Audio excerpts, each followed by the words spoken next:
Todos nós, de alguma maneira, temos enfrentado ao longo dos últimos meses, por que não dos últimos anos, alguns desertos na nossa vida.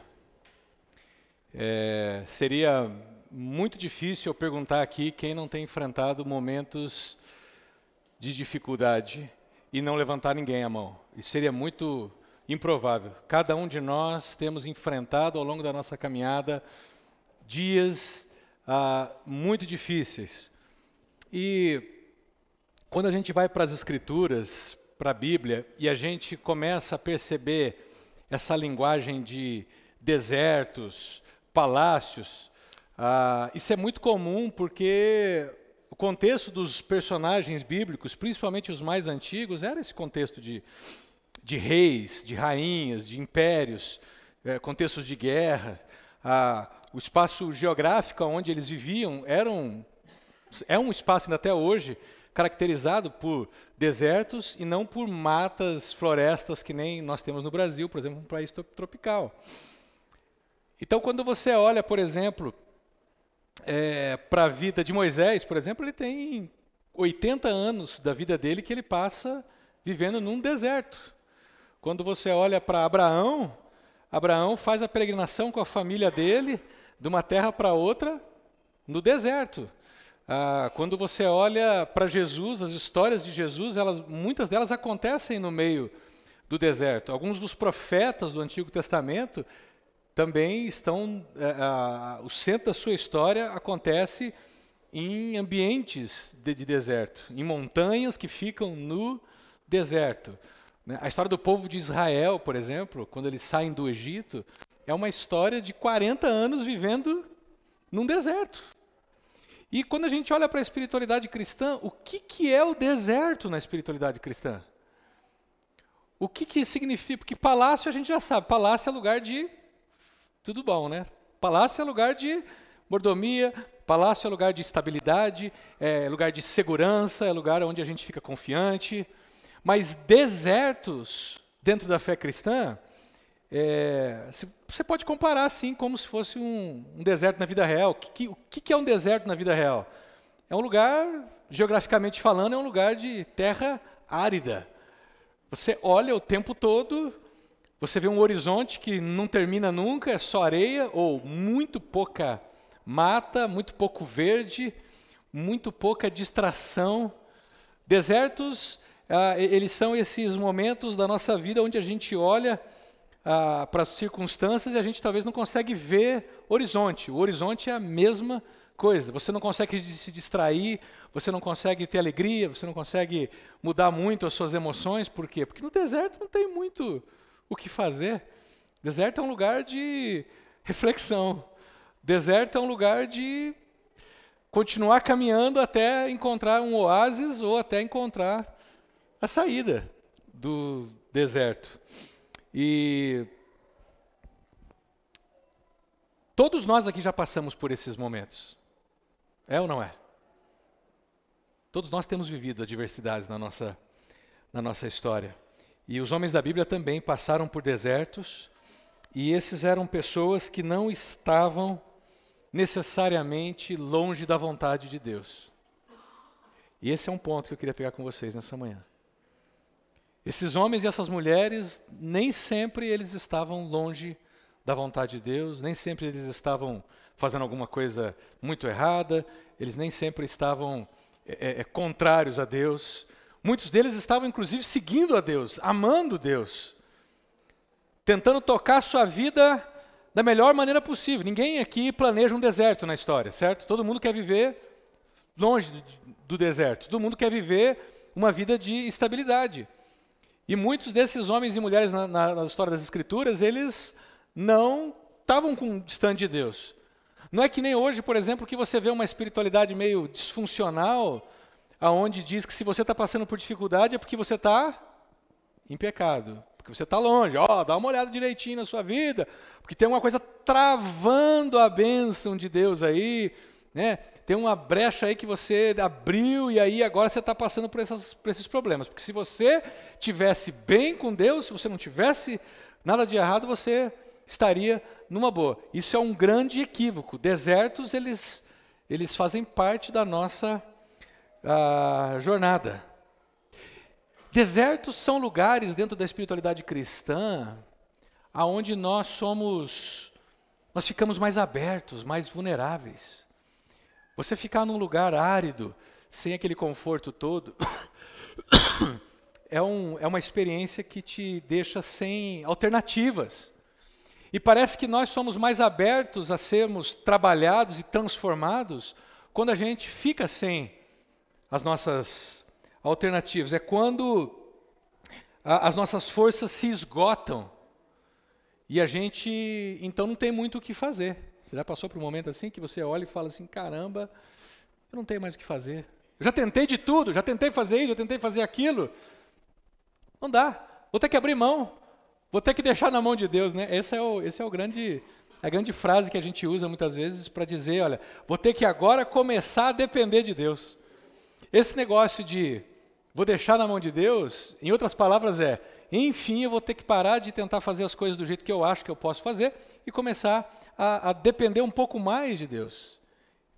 Eu estou num deserto, eu estou sem água, estou com sede, estou desesperado, eu preciso de que alguém faça alguma coisa. Se alguém não fizer nada, eu vou morrer. E parece que desertos são lugares ideais para Deus nos transformar. Porque a gente é mais propenso a mudar quando a gente está no deserto do que quando a gente está nos palácios. A gente tem muito mais facilidade para sermos transformados e olhar e entrar em contato com quem nós somos, entrar em contato com as nossas debilidades quando a gente está passando perrengue. Porque quando está tudo bem, quando as coisas estão estáveis, quando a conta bancária está equilibrada, quando não tem doença nenhuma, quando não tem conflito, quando o emprego está indo de boa, a gente meio que senta, bota o cinto de segurança, as pernas para cima e bora, vamos seguir a vida. E aí a gente deixa de se olhar no espelho, a gente deixa de olhar para Deus e perceber, Deus, o que você está fazendo na minha vida? Seres humanos são mais propensos a serem transformados diante das diversidades, viu, gente? Então, nessa manhã eu queria que você tivesse em mente essa palavra, deserto. Deserto são momentos de adversidades que nós enfrentamos na nossa vida, nem sempre porque estamos distantes de Deus e nem sempre porque estamos fazendo algumas coisas erradas. Muitas vezes os desertos eles nos encontram para a gente continuar a nossa jornada, para a gente voltar à caminhada de crescimento e de maturidade, aquela jornada que a gente abandona quando as coisas ficam boas. Dizem que pessoas se perdem no deserto. Você já ouviu essa frase, talvez? Desertos são lugares onde as pessoas ficam escondidas, elas não conseguem achar o caminho. Eu diria que deserto é um lugar onde Deus nos encontra. Desertos das nossas vidas são lugares para a gente ser encontrado. Para a gente descobrir de fato quem nós somos, qual é o nosso valor, em cima de que está baseada a nossa identidade. Porque enquanto a gente vive no palácio, enquanto a gente vive uma vida estável, a gente atrela a nossa identidade ao que nós temos, ao que nós fazemos.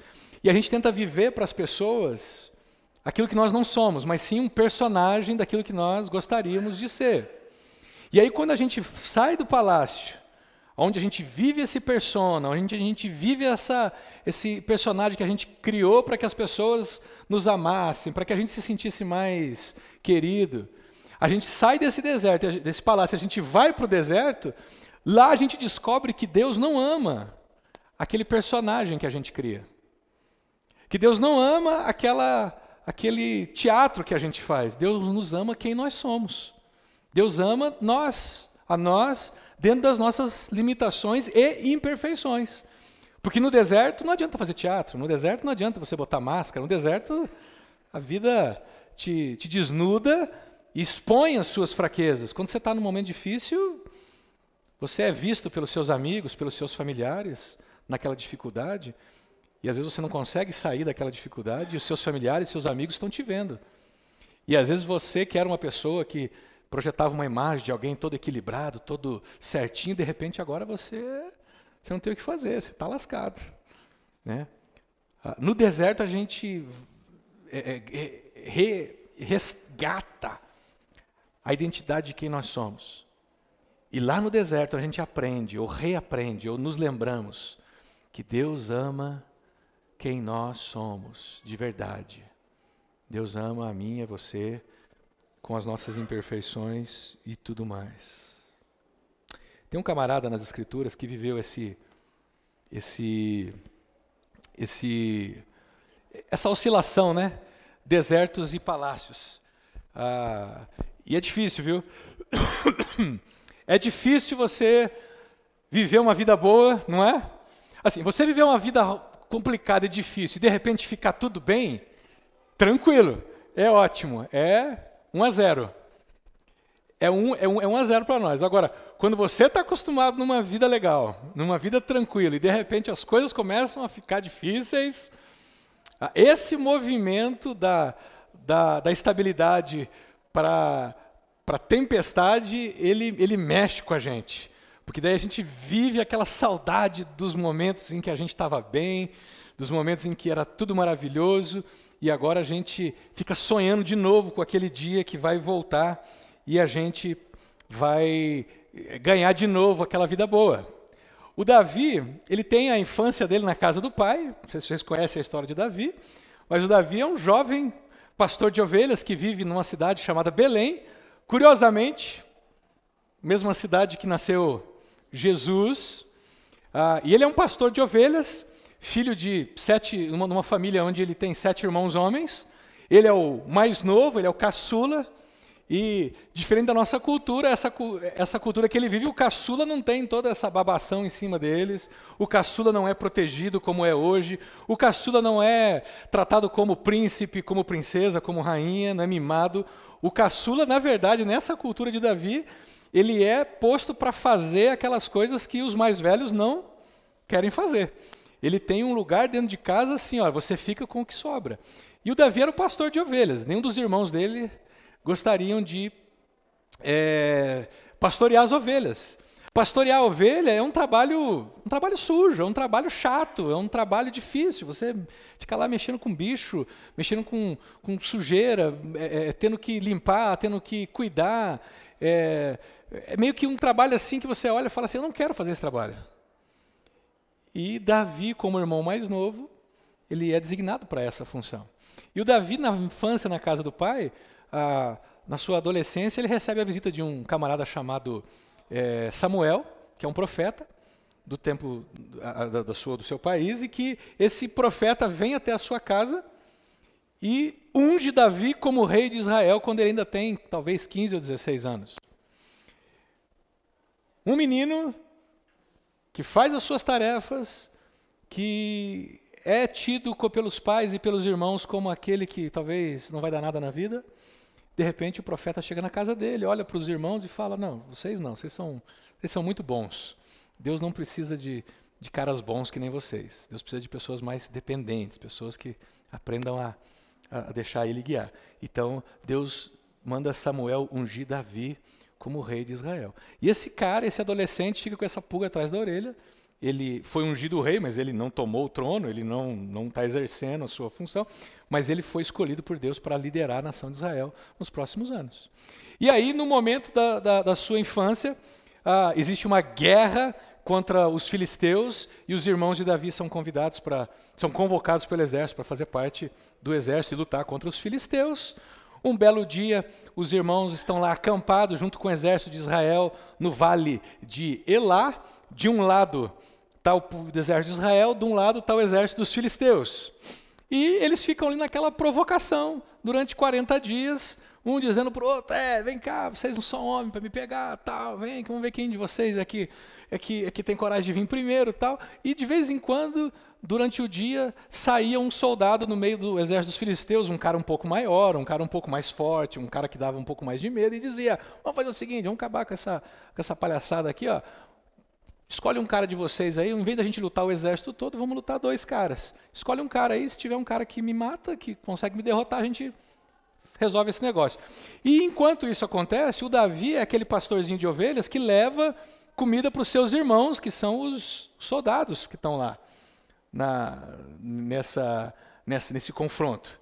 E um desses dias, de maneira ordinária, o Davi ele chega lá com os alimentos, entrega para os seus irmãos e escuta esse gigante, que não é um gigante, que é um soldado experimentado na guerra. Ele vê ele afrontando o exército de Israel e ele fala, pô, esse cara é folgado, tal. Sabe como é que adolescente é, né? Ainda mais adolescente que gosta de mudar o mundo, fazer justiça com as próprias mãos, não muda, não limpa o quarto, não lava uma louça, mas quer limpar o mundo, quer arrumar a vida toda de todo mundo. E aí ele olha e fala, esse gigante é folgado e tal, o que vocês vão fazer? Vocês têm que enfrentar esse cara, e, enfim. Ele sai dizendo lá que ele estava a fim de enfrentar o cara, e como todo mundo estava com medo, o pessoal pega o adolescente lá e bota ele para... Então, beleza, Davi, vamos lá, Davi, vai lá, você vai enfrentar o Golias. E a gente já sabe que o Golias, naquele dia, ele tem uma batalha com o rei Davi, com o Davizinho, ele é morto por Davi, e naquele dia em diante, a vida de Davi muda, porque ele era um pastor de ovelhas, esquecido na cidade de Belém, e ele saiu de madrugada para levar comida para os seus irmãos, mas depois daquela batalha, ele nunca mais foi o mesmo. Porque a partir daquele dia ele é conhecido como o Davi que matou o Golias.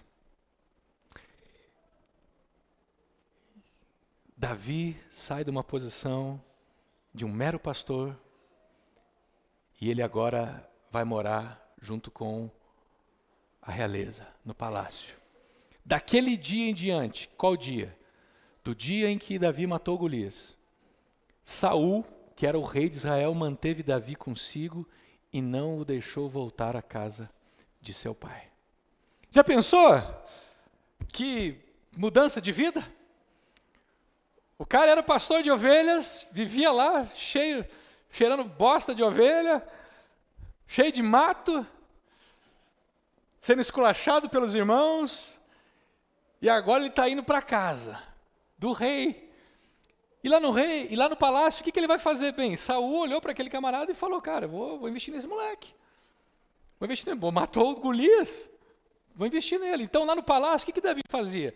Davi tocava a harpa dele quando o Saul ficava irritado, ficava bravo, né? Tocava lá, fazia o sonzinho dele e tal, deixava todo mundo calmo. E nas horas que ele não estava tocando harpa, que eram as horas vagas dele, nas horas oficiais do dia, ele ia aprender a mexer com a espada, mexer com a armadura, ele ia aprender a ser um soldado. E ele começa a viver a vida no palácio muito, muito bem, obrigado. Vai muito bem. Ao longo da sua vida, no palácio ali, tudo que Saul lhe ordenava fazer, Davi fazia com tanta habilidade que Saul lhe deu um posto elevado no exército. E isso agradou a todo o povo, bem como os conselheiros de Saul. Então Davi está indo bem. Ele faz as coisas com excelência, ele não fica enrolando no trabalho. Ele é alguém que, o que ele tem que fazer, ele faz bem feito. E essa é uma característica de quem serve a Deus, não é? Quando você olha para a história de José no Egito, por exemplo, lembra?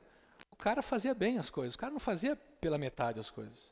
O cara fazia com excelência. E fazer com excelência não é necessariamente fazer as coisas da melhor maneira possível.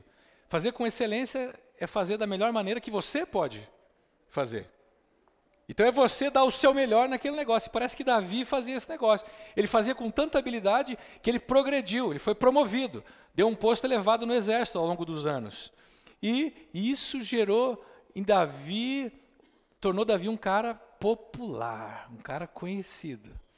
Então imagina, sei lá, se fosse hoje, Davi era aquele youtuber, né, que fazia todo dia uma live assim para mostrar como é que era a vida no palácio, como é que estava sendo agora as coisas diferentes com que ele estava mexendo.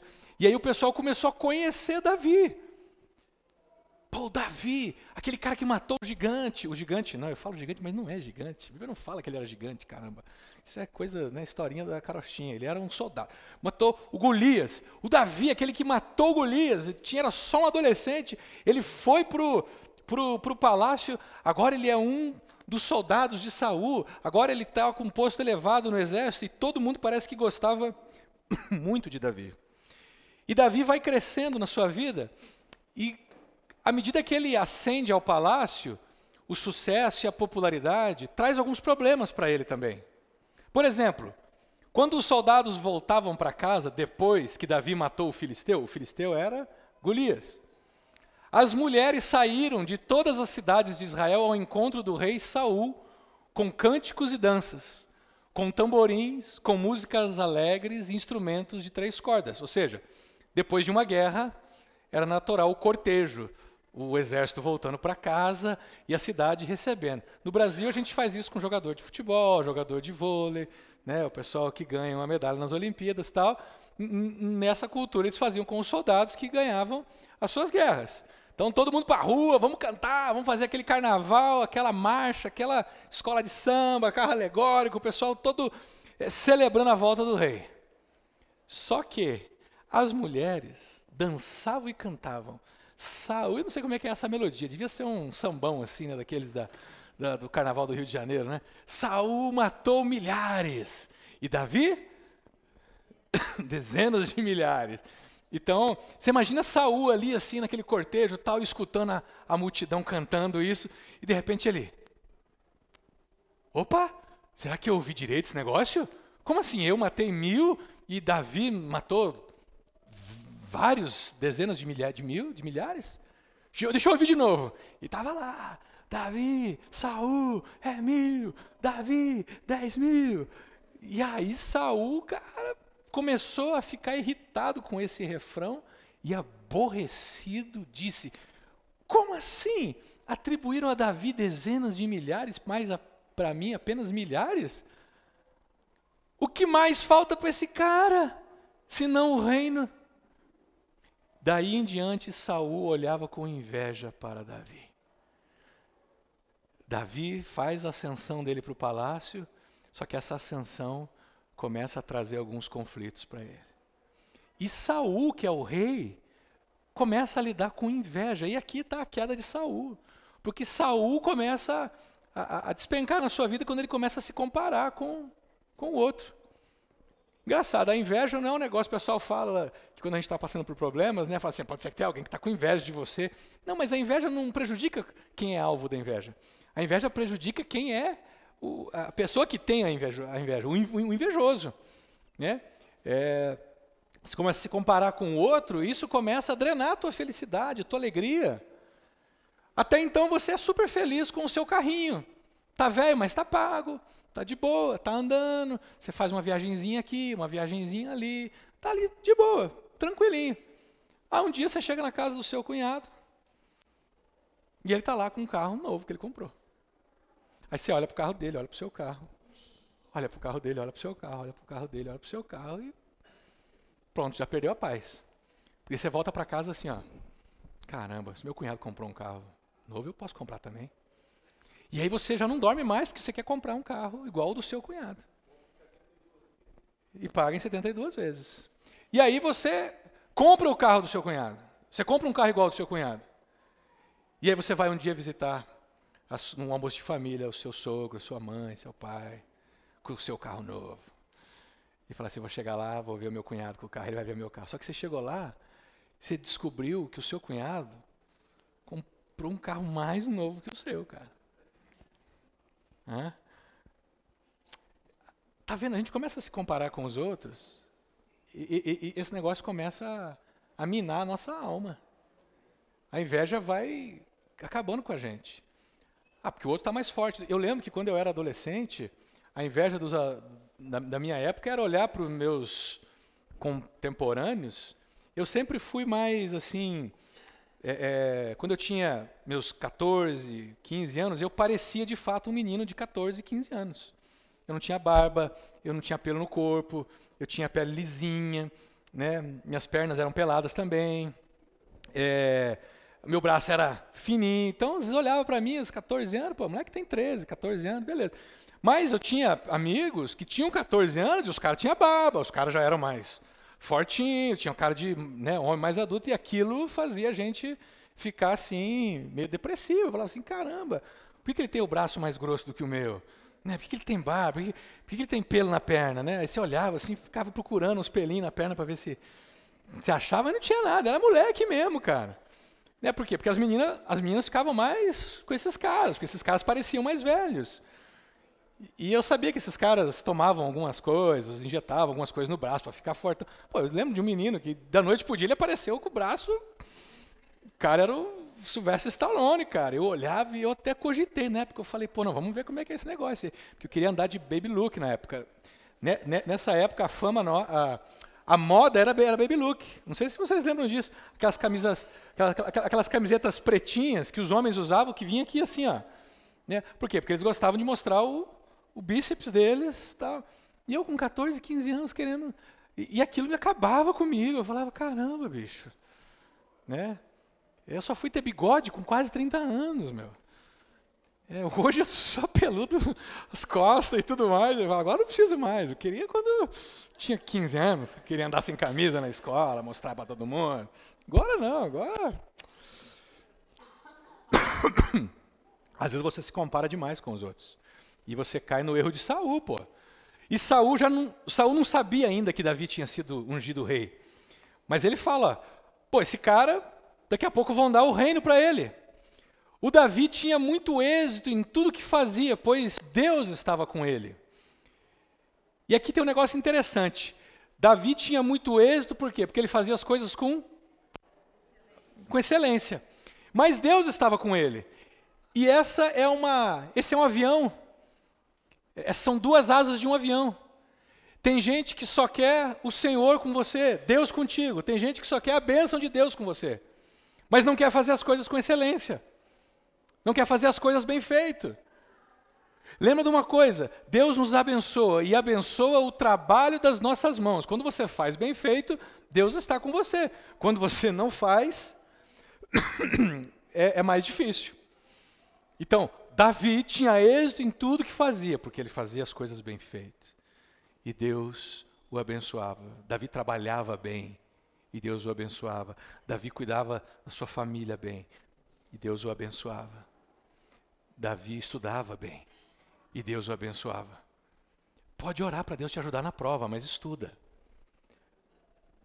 Pode orar para Deus te ajudar a progredir no emprego, mas seja um bom funcionário. Sabe? Pode orar para Deus salvar o seu casamento, mas faça o melhor que você puder para você salvar esse casamento. Trabalhe como se tudo dependesse de você e ore como se tudo dependesse de Deus. Entendeu? Trabalhe como se tudo dependesse de você e ore como se tudo dependesse de Deus. Bem, o Saul já está começando a cair. Saul teve muito medo de Davi, porque Saul estava pegado ao poder, ao palácio. Saul estava muito acostumado com isso e ele se sentiu ameaçado. Quando Saul viu claramente que o Deus estava com Davi e que sua filha Mical o amava, temeu ainda mais e continuou seu inimigo pelo resto da vida. Olha, não tem coisa pior do que você ter birra de um cara e de repente a sua filha se apaixona por esse cara. E nesse momento, Davi está no palácio ainda. É um cara que está sendo preparado como um grande soldado, um grande comandante, ele se destaca. Só que agora, Davi passa a ser alvo da ira de Saul. E olha, Saul vai começar a perseguir Davi. Lembra que eu falei para vocês? O sucesso, ele é bom, mas ele traz algumas implicações. Ele traz conflitos, ele traz inveja, ele traz perseguição. E aí Davi é alvo da ira de Saul. Por 2 vezes Davi atira a lança na direção de Saul, né? Pega aí. E Davi tem que, ops, tentou, sabe que nem no Matrix assim, que os caras fazem assim. E passa a lança aqui. Saul nomeia Davi como comandante de 1000 homens e o envia à guerra contra os filisteus. Você olha, pô, mas isso é muito bom, não é? O cara foi promovido. Cara, você pega um rapaz que está no começo de carreira e você bota ele para comandar 1000 homens numa guerra contra os filisteus. Sabe o que ele está fazendo com Davi? A mesma coisa que Davi fez com Urias, que foi aquele marido daquela mulher com quem Davi teve um filho e depois ele botou o marido dela na frente da batalha. Parece que Davi ficou com esse negócio na mente, né? Porque anos antes, Saul, o sogro, tinha mandado ele para a batalha para ele morrer. Saul agora, como ele está irado, ele está com inveja de Davi, tudo que ele faz com segundas intenções. E ele manda Davi para ver se Davi de repente morre na frente dessa batalha. Davi não morre. E Saul, então, um dia chega e fala para Davi assim, ó, porque Davi queria casar com a primeira filha dele, só que ele não tinha o dinheiro para pagar o dote da primeira filha. Então, Saul deu a primeira filha dele para um outro camarada. Aí, quando foi pedir a segunda filha, o Saul já estava com o coração minado, teve uma grande ideia. Falou, Davi, vem cá, vamos fazer o seguinte, ó, eu quero que você vá lá na terra dos filisteus e quero que você faça a maior sessão pública de operação de fimose que você já viu na história. Quero que você vá e traga para mim 100 prepúcios de filisteus como dote para o casamento.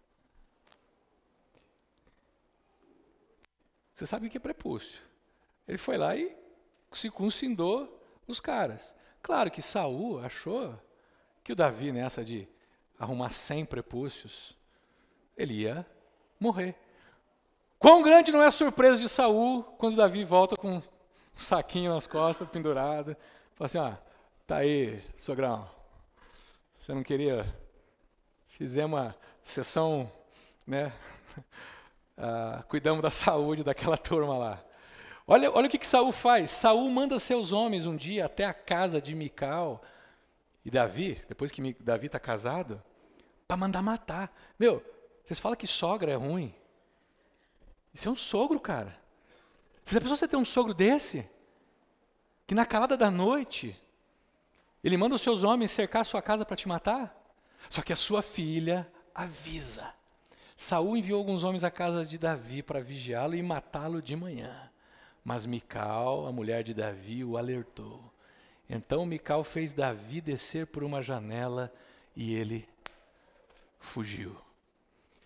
Imagina um cara nós estamos falando de um cara de quase 30 anos, vivendo no deserto no palácio nos últimos 10 anos dele, cheio de conflitos, mas vivendo uma vida boa. Ele está acostumado a comer do melhor, do bom e do melhor, ele está acostumado a ter os melhores carros, ele está acostumado a não ter problema com finanças, ele vai nos restaurantes, ele nem se preocupa com a conta, o cartão de crédito dele, ele nem sabe quanto deu.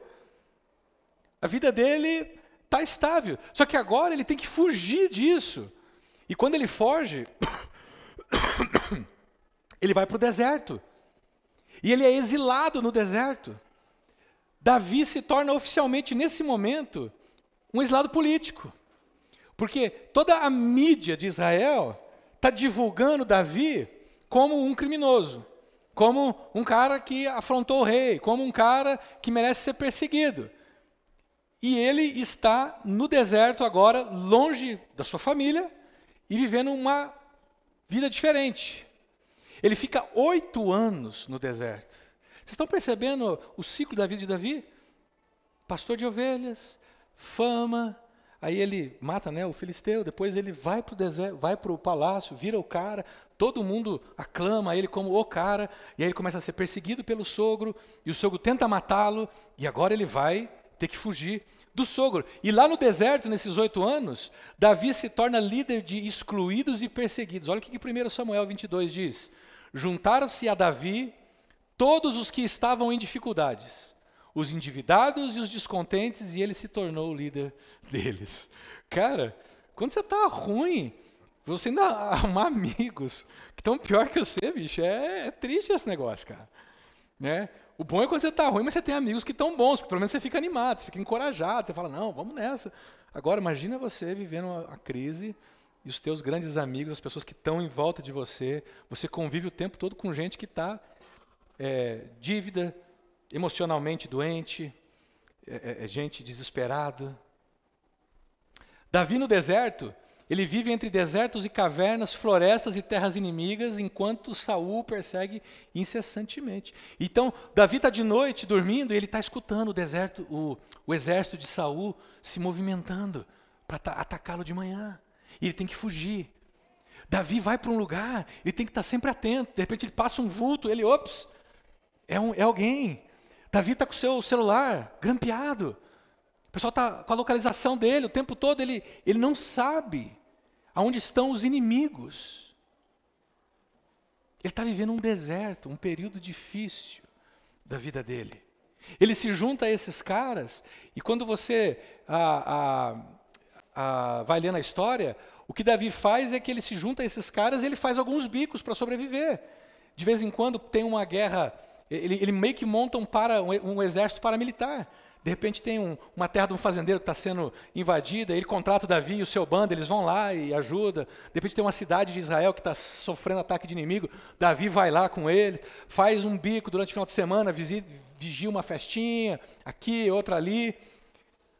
Uma vida totalmente diferente da que ele experimentou quando ele estava no palácio, sendo aclamado como o cara que matou 10 milhares. Um cara que se lembra do dia que o profeta Samuel entrou na casa dele e falou, você vai ser o rei de Israel. Para piorar as coisas, né? Porque daí ele olha e fala, caramba, o Samuel estava mentindo então, porque falou que eu ia ser rei e agora eu estou aqui nessa pendenga lascada. Enquanto todo Israel está achando que Davi é um criminoso, é um mentiroso, o único cara que sabe que ele não é isso é Samuel. De repente chega a notícia para Davi que Samuel morreu. Davi tem a oportunidade, nesses 8 anos de deserto, de matar o rei Saul 2 vezes. E ele não faz isso porque ele entrega o seu futuro a Deus. Ele não abre mão dos princípios. Se você lê a história nos livros de 1º e 2º Samuel, tem uma hora que Saul está aliviando o ventre numa caverna. Dando uma forrada no carpete lá. E aí, cara, o Davi tem a oportunidade naquele momento, não tem momento mais vulnerável para você pegar um cara do que quando o cara está, né, reinando no trono. E Davi se nega a fazer isso. Caramba, bicho, o cara está sendo perseguido, acusado, caluniado, sofrendo. E ele tem a oportunidade de matar o seu algoz, cara. E ele fala, o meu futuro pertence a Deus. Eu não vou atravessar as coisas. Eu não vou matar o rei. Eu vou continuar submisso a ele. E aí, em conexão com os céus, Davi vive no deserto, mas sem que o deserto se aposse do seu coração.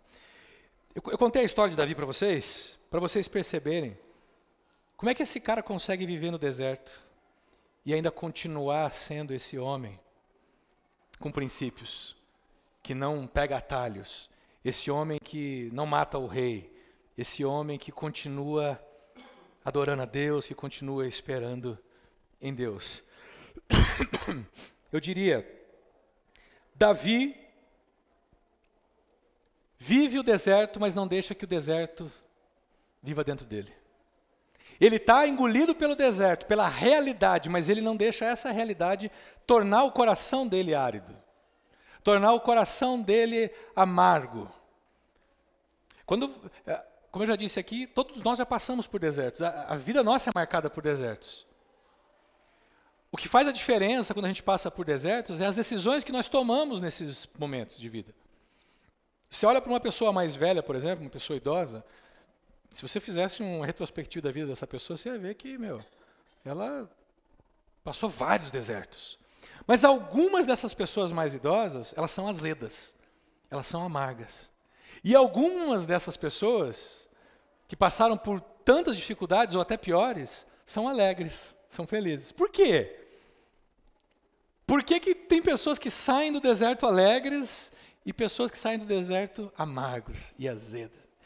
É por causa da decisão que elas tomam enquanto elas estão vivendo um momento de deserto. Tem gente que nos momentos de deserto optam pela amargura, pela murmuração, optam pelo coitadismo, optam por tentar resolver as coisas do seu jeito. Mas tem pessoas que fazem uma opção pela maturidade no meio do deserto. Tem pessoas que no meio do deserto olham e pensam assim, puxa, está difícil, eu não vou conseguir tão cedo resolver essa situação. O que eu tenho que fazer? Como que eu tenho que viver nesse momento? Para não perder a vida que ainda resta dentro de mim. Para não perder o oásis que está dentro do meu coração. Né, Miguelito? Ah, Miguelzinho olhando atento, hein? Pelo menos você, hein, cara?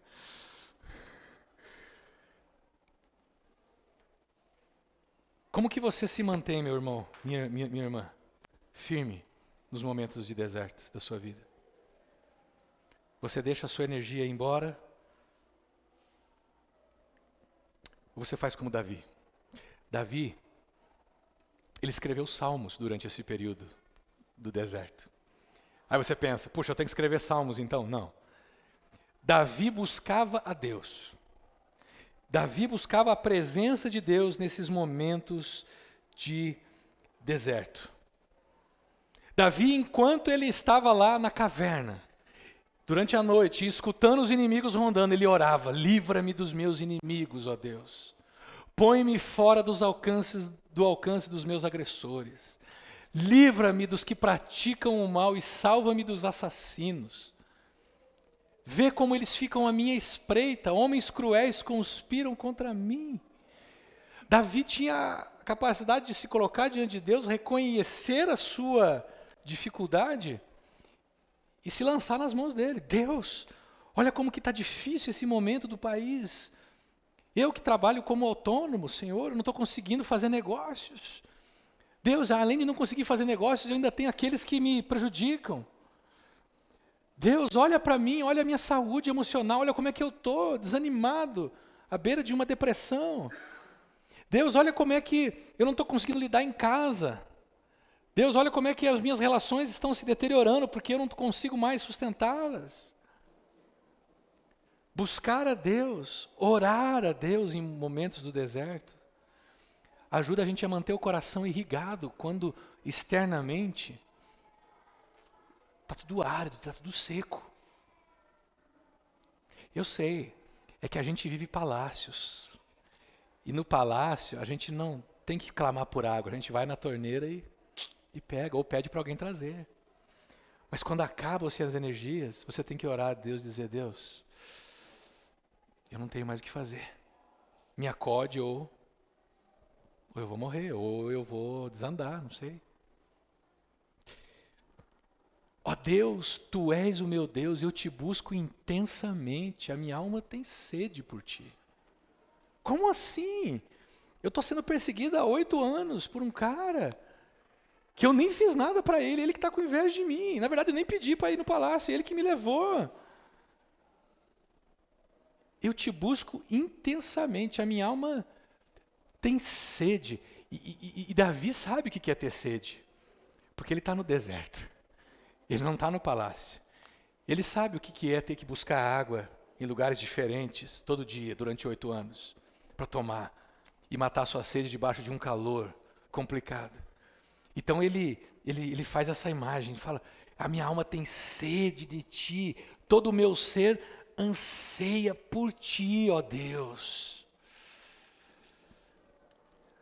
A gente vai andando pelo deserto da vida, muitas vezes, e a gente vai esgotando o nosso estoque de água. Quando a gente fica com sede, a gente começa, em vez de tomar a água que de fato nos alimenta, a gente começa a beber água que... A gente começa a beber refrigerante, né? Em vez de tomar água. A gente começa a beber coisa doce, que dá mais sede ainda. Então, quando o nosso coração está ferido, ao invés de a gente buscar em Deus a cura, a gente busca talvez em comprar alguma coisa, a gente busca em fazer alguma coisa que nos dê um pouco de prazer. Quando o casamento está ruim, em vez de a gente sentar, ter uma conversa franca, olho no olho, abrir o coração, ser franco, a gente fala assim: não, vamos fazer uma viagem. Fazer uma viagem que daí resolve o nosso problema, né? Vai, gasta um dinheiro, faz a viagem, não resolve coisa nenhuma. Não é assim que a gente faz? A gente vai botando as coisas para debaixo do tapete nos momentos de deserto da nossa vida. Mas vai chegar o momento que você, meu querido, você não vai ter o que fazer. Acredite. Porque desertos são ambientes e circunstâncias que te tiram todas as suas possibilidades. E eu vou te falar, às vezes Deus te leva para o deserto. Viu? Porque é só lá que Ele consegue fazer algumas coisas na sua vida e na minha. Às vezes a gente está andando numa boa e Deus está querendo fazer de boa com a gente, falando, vem cá, filha, aprende, filha. Olha, deixa eu te fazer. E você, não, pai, estou bem, estou tranquilo. E Deus fala, então beleza, então vamos para o deserto. Porque lá no deserto você vai me ouvir, lá no deserto você vai poder abrir os seus olhos. Não é assim que a gente às vezes tem que lidar com os nossos filhos. Você fala uma vez, numa boa, tem que falar duas, você fala 3.500 vezes e não resolve. Quando é a 3.501, você tem que falar, vem cá, vamos conversar aqui, pode parar com essa palhaçada. Não, mas acabou, vem cá, você vai me ouvir agora, vamos conversar. Eu penso que Deus, ao longo do que Ele está fazendo em nós, ao longo do que Ele está nos levando a nos tornarmos, tem vezes que Ele tem que fazer isso com a gente. Porque senão a gente se perde. E a gente se perde não é no deserto, não, a gente se perde na vida estável. Deus tem que levar a gente para o deserto para Ele nos encontrar lá no deserto. Ó Deus, Tu és o meu Deus, eu Te busco intensamente. Quando foi a última vez que você orou desse jeito a Deus? No último 1 ano, vai. Vamos dar uma margem longa para você aí.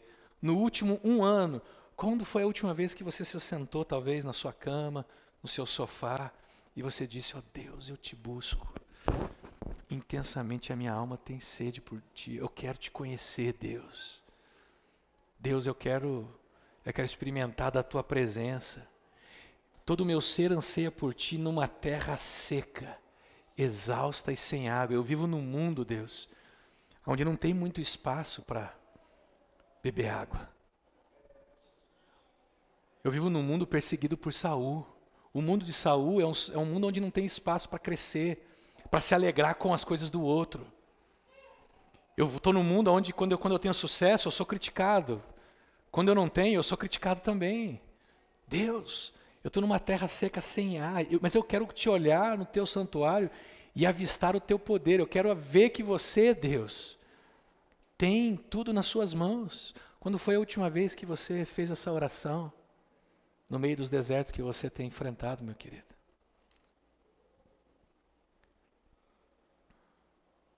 Davi fazia salmos, ele orava no deserto. E isso mantinha o coração dele irrigado. Se você não ir pelo mesmo caminho, meu querido, seu coração vai ficar ressequido, árido, duro. Você vai ficar insuportável. Você vai começar a desacreditar de Deus. Você vai começar a desacreditar que há esperança. Você vai começar a tomar os pés pelas mãos. Você vai começar a ficar doente. Sendo assim, eu queria que você se lembrasse nessa manhã, meu querido. Às vezes você vai sair do momento difícil e vai ascender, vai viver momentos bons na sua vida. Mas esses momentos bons podem te levar por um caminho onde você se perca. Esses momentos bons, eles carregam uma profunda tentação. Sabe qual que é? É a gente começar... presta atenção nisso, isso é muito importante. Os momentos de sucesso nosso e de êxito, eles nos tentam a depender mais das bênçãos de Deus do que de Deus. Presta atenção nisso. Momentos bons da nossa vida, de êxito financeiro, saúde, família, status, escola, sei lá. Eles nos levam por um caminho onde a gente começa a depender demais daquilo que Deus nos dá. É por isso que as nossas orações sempre são: Deus nos dá isso, Deus nos dá aquilo, Deus, estou precisando disso, Deus, estou precisando daquilo. Quando a gente devia começar a orar: Deus, eu não preciso de nada além da Tua presença e da água que você pode me dar para matar minha sede. Os momentos de sucesso, eles vão nos levar por circunstâncias legais. Mas eles vão trazer dificuldades e conflitos para nós também. Porque nos momentos de deserto, você vai talvez achar que Deus te esqueceu. Nos momentos de deserto, você vai achar que Deus não respondeu a tua oração. Ou que é uma tremenda besteira esse negócio de ficar dependendo de Deus. Mentira. Deus está com você nos desertos da sua vida. Aliás, Ele te encontrou lá nos desertos. E você talvez não percebeu ainda, mas você está melhor lá do que nos palácios. Não se deixe enganar por essa mentira. Deus está com você no seu deserto, e lá no deserto você está cantando e orando algo que jamais seria possível você orar se você estivesse no palácio. Eu confesso para vocês que já teve dias melhores na minha vida, onde eu não estava nos desertos, estava bem. Mas olhando para trás, nunca houve dias tão vazios quanto aqueles. Dias de futilidade. Dias em que o meu coração era invadido por egoísmo, poder, sei lá, muitas coisas. Os dias de deserto que eu vivo, eles têm me ajudado a fazer essa oração às vezes. Deus, eu preciso de você. Deus, tudo que eu tenho não consegue me sustentar. Eu preciso de você, Deus. Então, meu irmão, lembre-se dessa única frase: Deus não se move em nossas vidas apenas no sucesso. Ele também trabalha em nós através dos desertos. O fato de você estar vivendo um deserto não quer dizer que você está fora da rota. Não quer dizer que você está longe de Deus. Não quer dizer que você está em pecado e que Deus está te punindo por algo. Quer dizer apenas que esse momento da sua história vai ser um momento que Deus vai usar para continuar construindo o caráter de Jesus em você. Não tenha medo do deserto. Deus te encontra lá no deserto. Semana que vem a gente vai continuar a história de Davi. Mas por enquanto você precisa saber que Deus também trabalha na sua vida nos momentos difíceis. Não se engane. Não deixe nenhum falso profeta, nenhum falso ensino te dizer que porque você é filho de Deus você não sofre. Não, isso é mentira e do diabo ainda. Lembre-se, você está vivendo um deserto. Talvez hoje você chegou aqui com um deserto financeiro. Talvez você está desesperançoso da vida. Talvez você não tenha mais propósito de vida. Você olha para a sua vida e fala: caramba, o que eu vou fazer daqui para frente? Talvez você está numa relação afetiva que te desgostou, talvez você não consegue sair do lugar. Não sei qual que é o teu deserto. Talvez você está sofrendo emocionalmente.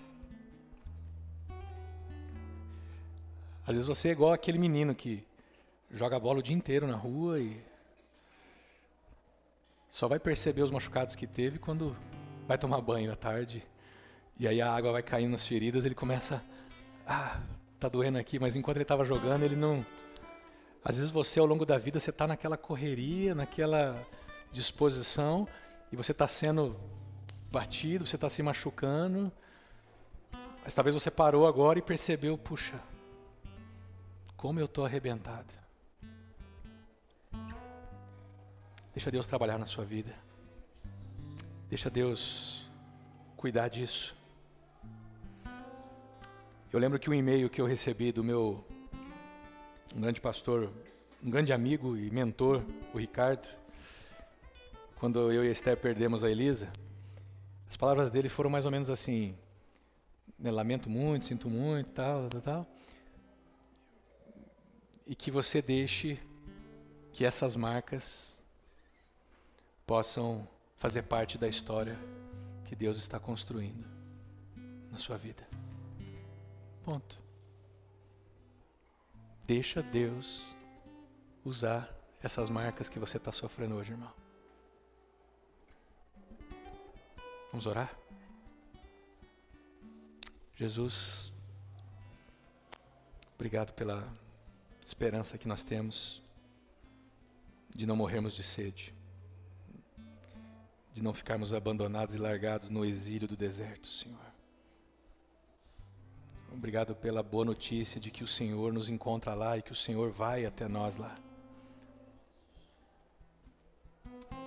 Aliás, o Senhor deixou o seu palácio, a sua glória. E o Senhor veio até o exílio onde nós estamos vivendo, nessa história, para nos encontrar aqui e nos levar de volta para casa. O Senhor sabe o que é viver no deserto. O Senhor viveu o deserto do abandono, quando levou sobre si os nossos pecados. O Senhor experimentou a aridez da cruz, quando sobre o Senhor os nossos pecados estavam sendo punidos, mas o Senhor assim mesmo se lançou na mão do Pai e entregou o seu Espírito a Ele. E o Pai fez de você, Jesus, o Rei sobre toda a criação. E não tem nenhum nome mais alto do que o seu nome, Jesus. Que nessa manhã a gente possa olhar para o Senhor como nosso exemplo. De alguém que sabe atravessar o deserto. De alguém que sabe viver nos dias difíceis. E beber a água na fonte que mata a sede. Nos ajuda aqui nessa manhã, Jesus, a bebermos da sua água. Enche o nosso interior nesse momento. Aqueles que estão sedentos aqui, aqueles que estão desabastecidos, derrama sobre eles nessa manhã a água da vida. Derrama sobre eles, ó Deus, o teu refrigério.